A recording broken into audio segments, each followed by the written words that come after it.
Assalamu alaikum students. Welcome to Professional Practices course. My name is Adil Ahmed and in today's lecture we will discuss about cybercrime, cyber terrorism, cyber warfare and cyber act of Pakistan. Penalties कौन कौन सी impose होती हैं इस वाले से और इस वाले से कौन सी प्रिवेंटिव मेजर्स हम अडॉप्ट करके अपने आप को इन क्राइम से बचा सकते हैं। जी, सबसे पहले हम बात करते हैं साइबर क्राइम पे कि साइबर क्राइम क्या होता है। तो साइबर क्राइम एक कोई भी क्रिमिनल एक्टिविटी है जिसमें हम किसी कंप्यूटर को, कंप्यूटर नेटवर्क को या किसी ऐसी नेटवर्क डिवाइस को इस्तेमाल करते हुए कोई भी जुर्म करेंगे तो वो हमारा साइबर क्राइम की कैटेगरी में आएगा। साइबर क्राइम बेसिकली ऐसे लोग या ऐसी ऑर्गेनाइजेशन करती हैं जिनका मकसद अनफेयर मीन्स को इस्तेमाल करते हुए पैसा कमाना होता है या किसी भी इदारे, किसी ऑर्गेनाइजेशन या ग्रुप ऑफ पीपल्स की रेपुटेशन को खराब करना या माशरे के अंदर उनका इमेज है वो खराब करना इनका मकसद होता है। ये साइबर क्रिमिनल कहलाते हैं या इनको हम हैकर्स कहते हैं। और ये साइबर क्रिमिनल जो हैं वो हाईली स्किल्ड होते हैं। They know about the computer technology, how to use computer softwares and कुछ जो है इनमें जो न्यू यूजर्स भी होते हैं, न्यू हैकर भी होते हैं जो कि स्मॉल स्केल ऑफ जो सॉफ्टवेयर है उनको इस्तेमाल करते हुए हैकिंग करने की कोशिश करते हैं।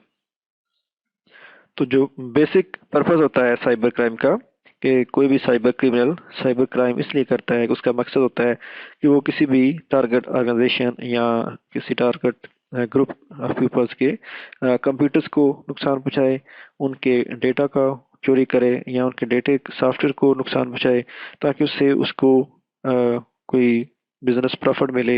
या उससे उसकी जो मकसद है कि उस ऑर्गेनाइजेशन को उसकी रेपुटेशन को खराब करे ताकि उसका उसे अल्टीमेटली बिजनेस एडवांटेज हो। ये नेक्स्ट हम देखते हैं कि इस टॉपिक की क्या अहमियत है, हमें क्यों as a computer science professional हमें क्यों साइबर क्राइम का पता होना चाहिए। क्योंकि आपको पता है कि अभी हर एक जिंदगी की हर एक पहलू में आईसीटी बेस्ड जो है सॉफ्टवेयर और सिस्टम जो है वो आ चुके हैं और उसकी बेस के ऊपर काफ़ी डेवलपमेंट हो रही है और कंप्यूटर्स का इस्तेमाल हर एक ज़िंदगी के शोबे के अंदर नागज़ीर हो चुका है। इसके बिना कोई भी आपका कोई भी ऑर्गेनाइजेशन जो है, कोई भी ज़िंदगी का शोबा जो है वो वर्क नहीं कर सकता। तो हमें इससे रेलिवेंट जो जराइम पेशा अफराद हैं उनके बारे में भी या इससे रेलिवेंट जो जुर्म हो सकते हैं उनके बारे में भी हमें इल्म होना चाहिए, जिसमें टॉप पे साइबर क्राइम, साइबर टेररिज्म और साइबर वारफेयर है। तो 21st के जो ये न्यू थ्रेट्स हैं इनको मद्देनज़र रखते हुए हमें ये ऐसे एक्शन लेने चाहिए कि हम अपना डेटा, अपने जो नेटवर्क्स हैं उनको सिक्योर कर सकें और अपने जो हमारे प्राइवेट नेटवर्क्स होते हैं उनमें जो भी कम्युनिकेशन हो रही है उसको हम सिक्योर बना सकें। और ख़ास तौर पे जो भी हमारी फाइनेंशियल ट्रांजैक्शंस होती हैं और द नेटवर्क उनको हम महफूज कर सकें ताकि जो क्रिमिनल माइंड पीपल हैं वो हमारी फाइनेंशियल डिटेल्स तक एक्सेस करके हमें किसी किस्म का फाइनेंशियल नुकसान ना पहुंचा सकें। Nowadays there is a concept of bloodless war। Bloodless wars का मतलब है कि अब हमारी जो लड़ाइयाँ होती हैं, हमारी जो जंगें होंगी उसमें ये नहीं होगा कि हम बॉर्डर पे जाके तो अपने दुश्मन को तलवार से, नेज़े से या उसको गोली से मारें, बल्कि हम उसे अपने कंट्री के अंदर रहते हुए अपने कंप्यूटर्स के साथ उसको उनके ऊपर अटैक करेंगे। उनका हसास जो मालूमात होती है हर एक कंट्री की उस तक हम रसाई एक्सेस करेंगे। उनकी जो मिसाइल टेक्नोलॉजी है उसको हम एक्सेस करके तो उसी मिसाइल को हम उनके अगेंस्ट जो है वो इस्तेमाल कर सकते हैं। तो ये ब्लडलेस वार का कंसेप्ट है कि आप विदाउट खून के, बिना खून बहाने के बगैर ही आप किसी भी कंट्री के ऊपर फतह जो है वो हासिल कर सकते हैं। What is the transformation from back years to present years कि फ्यू ईयर्स अगो हमें इस बात का खतरा था कि कई रॉकेट्स या जो मिसाइल्स हैं वो हमारी बिल्डिंग्स को या हमारे कंप्यूटर्स को आके तबाह ना कर दें। लेकिन अभी हमें इस चीज़ का डर होता है कि कोई सॉफ्टवेयर जो है वो हमारे रॉकेट्स या मिसाइल को, कोई हैकर जो है वो हमारे सॉफ्टवेयर को एक्सेस करके तो हमारी मिसाइल टेक्नोलॉजी या हमारे जो रॉकेट्स हैं उनको लॉन्च ना कर दे, उनको हमारे अगेंस्ट ही इस्तेमाल ना कर ले। जी, नेक्स्ट हम डिफरेंस देखते हैं कि साइबर टेररिज्म और साइबर वारफेयर में क्या फ़र्क है। तो साइबर टेररिज्म में जब हमारे पास देखें कि कुछ ग्रुप ऑफ पीपल हैं जो कि किसी ऑर्गेनाइजेशन के खिलाफ जो है वो साइबर अटैक कर रहे हैं, तो उसे हम ये साइबर टेररिज्म है। और जब एक नेशन जो है वो किसी प्लानिंग के तहत दूसरी नेशन के खिलाफ, या एक कंट्री है वो दूसरे कंट्री के खिलाफ जो है वो साइबर अटैक्स करेगा, तो उसे हम साइबर वारफेयर कहेंगे। बेसिक पर्पस जो साइबर टेररिज्म के पीछे होता है कि ग्रुप ऑफ हैकर जो है उनका मकसद होता है किसी बैंक को या फाइनेंशियल इंस्टीट्यूट की इंफॉर्मेशन को हैक करके, उनके क्रेडिट कार्ड्स को हैक करके, तो अल्टीमेटली उसके जो कस्टमर्स हैं उनको उनमें खौफ फैला दें, उनकी जो मनी है वो चोरी कर लें, या किसी भी ओवरऑल बैंक की जो रेपुटेशन है उसको खराब कर दें कि इनका सिस्टम जो है वो सिक्योर नहीं है,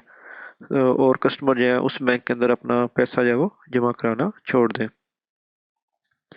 और साइबर वारफेयर के अंदर एक कंट्री जो है वो प्लानिंग करता है, या एक कंट्री की आर्मी जो है वो प्लान करती है कि वो दूसरे कंट्री की जो मिसाइल टेक्नोलॉजी है या उनकी जो रॉकेट साइंस है उनको वो हैक करके तो उसे उनके खिलाफ ही इस्तेमाल करें। तो ये बेसिक डिफरेंस है between the cyber terrorism and cyber warfare. Main जो पर्पस होता है साइबर वारफेयर का, जब एक कंट्री दूसरे कंट्री के अगेंस्ट साइबर टेररिज्म करता है तो उसमें वो टारगेट करते हैं गवर्नमेंट ऑर्गेनाइजेशंस को, इमरजेंसी सर्विसेज को, या टेलीकम्युनिकेशंस को, इलेक्ट्रिसिटी का जो मेन फ्लो होता है उसको अटैक करते हैं, गैस और ऑयल जो सप्लाई और स्टोरेज है उसको अफेक्ट करें अटैक करेंगे, और जो वाटर सप्लाई का सिस्टम है उसके ऊपर वो अटैक करते हैं। इसके अलावा बैंकिंग एंड फाइनेंस को और ट्रांसपोर्टेशन के जो इनके सिस्टम्स होते हैं उनके ऊपर अटैक करके उससे कैप्चर करने की कोशिश करते हैं। साइबर क्राइम के हवाले से अब जो हमारे कंट्रीज हैं इंडिया एंड पाकिस्तान, तो इनके दरमियान साइबर वार फ्रंट जो है वो चेंज हो चुका है। पहले लोग जो है वो बॉर्डर्स के ऊपर चले जाते थे एक दूसरे को अटैक करना और जंगी हथियारों का इस्तेमाल करते हुए, लेकिन अभी जो वार फ्रंट है वो लोग जो है वो कंप्यूटर सॉफ्टवेयर के जरिए वेबसाइट्स को हैक करके तो एक दूसरे के अगेंस्ट उसको इस्तेमाल करते हैं। अगस्त का जो मंथ होता है, चूंकि इसमें आज़ादी का दिन होता है, तो उस दिन जो हैकर्स हैं एक दूसरे कंट्रीज की जो ऑफिशियल वेबसाइट्स हैं उनको हैक करके तो वहाँ पर अपना झंडा लहराना या वहाँ पे कुछ ऐसा राइट डाउन कर देना जो कि दूसरे कंट्री के नेशन के लिए उनको उनके जज्बात को वो के लिए नफी हो, या कुछ ऐसी इंफॉर्मेशन जो कि उसके उस कंट्री के अगेंस्ट हो वो वहाँ पे शेयर कर देते हैं। तो फिर अदर कंट्री जो है वो भी रिवेंज लेने के लिए, उनसे बदला लेने के लिए वो भी उनकी ऑफिशियल वेबसाइट के ऊपर अटैक करते हैं, वो भी प्लान करते हैं जी कि हाँ जी क्यों ना हम भी कोई ऐसी एक्टिविटी करें कि हम उनसे अपना बदला ले सकें। तो मेन जो टारगेट होता है साइबर वार फ्रंट में वो उस कंट्री की गवर्नमेंट एजेंसीज होती हैं, गवर्नमेंट जो अदारे हैं वो होते हैं जिनकी वो कोशिश करते हैं कि उनकी वेबसाइट तक एक्सेस मिल जाए उनके ऊपर, वो वहाँ पे जाके तो उनकी इंफॉर्मेशन को मोल्ड करके या वहाँ पे कोई अब्यूसिव इमेज है वो डिस्प्ले करवा सकें। ये कुछ माजी में साइबर वार फ्रंट के वाकयात हैं जिसमें भारतीय हैकर ने पाकिस्तान पीपल पार्टी की वेबसाइट हैक कर ली, या कुछ हैकर्स ने वजारत दाखिला की वेबसाइट को हैक करके वहाँ पे गवर्नमेंट के मुखालिफ जो है वो अल्फाज जो है वो अब्यूसिव लैंग्वेज है वो यूज़ की। इस तरह इंडिया की किसी वेबसाइट के ऊपर जी फोर्स पाकिस्तानी हैकर्स ने वहाँ पे अपना झंडा लहरा दिया। तो इस तरह के जो वाकयात होते हैं ये साइबर वार फ्रंट का हिस्सा होते हैं। जी, नेक्स्ट हम कुछ फॉर्म्स देखते हैं, टाइप्स देखते हैं साइबर टेररिज्म की, जिसमें हैकिंग है कि आप किसी का डेटा जो है वो चोरी कर लेते हैं, या किसी के कंप्यूटर के ऊपर आप अपने जो उनके राइट्स हैं वो उनको ऑक्यूपाई कर लेते हैं। डेटा स्टीलिंग है, बैंक्स ब्रेक इन है, क्या बैंक का जो सिस्टम है उसको ब्रेक करके तो उनकी फाइनेंशियल जो डिटेल्स हैं उनको एक्सेस करना। गेनिंग पब्लिसिटी है, किसी की वेबसाइट को हैक करके वहाँ पे आपने अपना जो कोई ब्रोशर है या वट एवर कोई भी अपना एड वहाँ पे लगा देना। कंप्रोमाइजिंग नेटवर्क्स है कि आपने नेटवर्क्स को ब्रेक करके तो वहाँ पर अपनी जो कम्युनिकेशन है या अपनी जो इन्फॉर्मेशन है वो शेयर कर दी। वायरस राइटिंग है कि किसी के सिस्टम को एक्सेस करके आपने वहाँ पे वायरस जो है वो राइट कर दिया और फिर वो वायरस ने वहाँ पे अपने काम दिखाना शुरू कर दिए। साइबर टेररिस्ट जो होते हैं इनके मेजर टारगेट्स में मिलिट्री के नेटवर्क हैं, गवर्नमेंट की सिस्टम और वेबसाइट्स हैं, ई कॉमर्स और फाइनेंशियल इंस्टीट्यूट्स जैसे बैंक्स वगैरह हैं, इनकी वेबसाइट्स को इनके सिस्टम्स को ब्रेक डाउन करते हैं और टेलीकम्युनिकेशन कंपनीज की सिस्टम को अफेक्ट करते हैं। डिफरेंट जो ऑर्गेनाइजेशंस हैं पाकिस्तान में जो वर्क कर रही हैं उनकी वेबसाइट्स के ऊपर साइबर अटैक ऑलरेडी हो चुके हैं, जिसमें लाहौर हाई कोर्ट है, पीएमएलएन की वेबसाइट है, फैसलाबाद पुलिस का डिपार्टमेंट है, उनकी वेबसाइट को हैक किया गया, Pakistan army and other government websites को, T20 section of Pakistan television sport website को हैक किया गया, तमीर बैंक, HBL और MCB के नेटवर्क्स के ऊपर साइबर अटैक ऑलरेडी हो चुके हैं। ये कुछ पाकिस्तान गवर्नमेंट ऑफिशियल वेबसाइट हैं जिनके ऊपर साइबर अटैक हो चुके हैं, जिसमें पाकिस्तान पीपल पार्टी की वेबसाइट है, Pakistan electronic media regulatory authority की वेबसाइट है, ministry of interior, ministry of petroleum, ministry of climate change, prime minister office और मिनिस्ट्री ऑफ फाइनेंस और इससे रेलिवेंट अदर जो गवर्नमेंट वेबसाइट्स हैं इनके ऊपर भी साइबर अटैक्स हो चुके हैं। जी, साइबर क्राइम के हवाले से एटीएम स्कीमर्स भी इस्तेमाल हो रहे हैं, जो कि एटीएम मशीन के ऊपर कीपैड लाइक डिवाइस होती है जो कि आपके नंबर को, आपके पिन को जो है वो चोरी कर लेते हैं। इसके अलावा आपके जो एटीएम के ऊपर बार कोड होता है उसको भी रीड आउट करके उसकी जो डुप्लीकेट कॉपी है वो जनरेट कर लेते हैं और बाद में इन्हीं एटीएम कार्ड्स को इस्तेमाल करते हुए आपकी फाइनेंशियल जो डिटेल्स हैं वहाँ तक रसाई हासिल की जाती है और आपके अकाउंट के जितना बैलेंस है उसको फिर एम्प्टी कर दिया जाता है। इसके अलावा साइबर टेररिस्ट जो है वो गवर्नमेंट को भी यूज़ करते हैं, डिफरेंट ऑफिशियल वेबसाइट एक्सेस करके तो वहाँ पे हुकूमत के मुखालिफ जो डिफरेंट जोक्स हैं या SMS है वो अपलोड कर देते हैं। इस तरह से ईमेल्स या डिफरेंट जो सोशल मीडिया पेजेस हैं वहाँ पर हुकूमत के मुखालिफ जो हैं वो ब्रोशर जो है वो शेयर करते हैं। जब ये मिसयूज़ इंक्रीज हुआ सिम कार्ड्स का तो फिर उसके बाद गवर्नमेंट ने बायोमेट्रिक बेस सिम रजिस्ट्रेशन का आगाज़ किया कि जो भी सिम इशू होगी वो किसी ना किसी पर्सन के जो कि इसका जो CNSE होल्डर होगा, इसके पास शनाख्ती कार्ड होगा कंट्री का, तो उसी को सिर्फ वो सिम इशू होगी ताकि ये पता चला जा सके कि कौन है जो कि इस तरह के SMS जो है वो फ्लोट कर रहा है। जी, जैसे जैसे ये साइबर जुर्म जो है ये साइबर क्राइम जो है इंक्रीज हो रहे हैं, इस तरह से साइबर लॉज भी बनने शुरू हुए और सबसे पहले जो इलेक्ट्रॉनिक ट्रांजैक्शन ऑर्डिनेंस है वो 2002 के अंदर बना। उसके बाद इलेक्ट्रॉनिक साइबर क्राइम बिल जो है वो 2007 में पास हुआ और इसके अंदर मजीद एनहेंसमेंट की गई इन साइबर क्राइम बिल 2016 में। इसका बेसिक पर्पस था कि इसमें डिफरेंट पनिशमेंट्स और डिफरेंट जो आपको इसके जुर्माने जो है, कोई भी आप साइबर क्राइम करते हैं तो उसका आपको जुर्माना जो है वो अदा करना पड़ेगा या आपको कैद की जाएगी उस स्पेसिफिक टाइम पीरियड के लिए। तो ये इस इन लॉज के अंदर चीज़ें डिफाइन की गई। अगर हम बात करें इलेक्ट्रॉनिक साइबर क्राइम बिल 2007 की तो इसके अंदर डिफरेंट पेनल्टीज जो है वो बताई गई, जिसमें कम से कम कैद जो है वो 6 मंथ की थी और इसके अलावा different kind of financial charges भी इम्पोज किए गए और इसमें 17 जो different types of cyber crimes हैं उनके बारे में बताया गया और इस बिल के अंदर ये चीज़ वाज़ा कर दी गई कि ये जो साइबर क्राइम बिल है ये तमाम पर्सनस के लिए, चाहे वो इस कंट्री का रेजिडेंट है या नहीं, अगर उसने कोई ऐसा जुर्म जो है वो किया है तो वो उसको ये पेनल्टी अदा करनी पड़ेगी। और इस बिल के अंदर फेडरल जो इन्वेस्टिगेशन एजेंसी है FIA, जो कि एक तहकीकाती अदारा है गवर्नमेंट का, उसे ये फुल राइट्स दिए गए कि वो किसी भी ऐसे क्रिमिनल माइंड पर्सन के अगेंस्ट उसके केस को एवेलुएट करने के लिए वो उसके ऊपर ये चार्ज है वो इम्पोज कर सकते हैं। जिस बिल के डिफरेंट सेक्शन बनाए गए और उसमें डिफरेंट जो क्राइम्स हैं उनकी पनिशमेंट्स और उनके ऊपर जो चार्जेस या फाइन जो इम्पोज किए गए वो इस टेबल के अंदर बताए गए हैं कि क्रिमिनल अगर किसी ने एक्सेस किया है तो उसको 3 ईयर और 3 लाख का जो फाइन है वो इम्पोज किया गया। क्रिमिनल डेटा एक्सेस है, डेटा डैमेज किया है, सिस्टम डैमेज किया, इलेक्ट्रॉनिक फ्रॉड है, इलेक्ट्रिक फॉर्गेरी है, मिस यूज ऑफ डिवाइसेस है, अनऑथराइज एक्सेस है,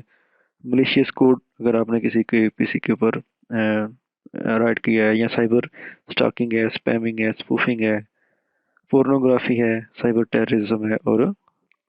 इससे रेलिवेंट जो डिफरेंट किस्म के जो क्राइम्स हैं उनकी ये पनिशमेंट्स हैं, कितने साल इनको कैद होगी और इतना इनके ऊपर फाइन इम्पोज होगा। और ये इसके सेक्शन है जिसके इस क्राइम के अंदर बिल के अंदर ये इस सेक्शन के हेड के अंदर ये वाली जो सजाएं हैं ये डिस्क्राइब की गई हैं। इस बिल के अंदर ऐसी जो क्राइम जिनके 3 ईयर सजा है और 3 लाख जुर्माना है उनमें स्पूफिंग है कि आपने किसी भी ऑर्गेनाइजेशन का रिप्रेजेंटेटिव बन के, हालांकि आप उसके नुमाइंदे नहीं है लेकिन आपने उसका नुमाइंदा बन के तो किसी की इन्फॉर्मेशन जो है वो चोरी की है, क्रिमिनल एक्सेस किया है, मिस यूज ऑफ डिवाइस है, सिस्टम डैमेज किया है, साइबर स्टॉकिंग है, क्रिमिनल डेटा एक्सेस है, डेटा डैमेज है, या unauthorized access to the code की है तो आपको 3 लाख जुर्माना हो सकता है और इसकी 3 साल आपको कैद भी हो सकती है। जी नेक्स्ट बताया गया है कि कैसे आप रिपोर्ट कर सकते हैं साइबर क्राइम के बारे में। तो फेडरल इन्वेस्टिगेशन एजेंसी का वेब साइट मौजूद है, वहाँ पे उनकी phone number, email, fax number जो है वो मौजूद है, जहाँ पर आप अपनी किसी भी साइबर क्राइम के हवाले से इंफॉर्मेशन जो है वो वहाँ पे दे सकते हैं। तो आपकी इंफॉर्मेशन के बिहाफ के ऊपर ये अदारा जो है वो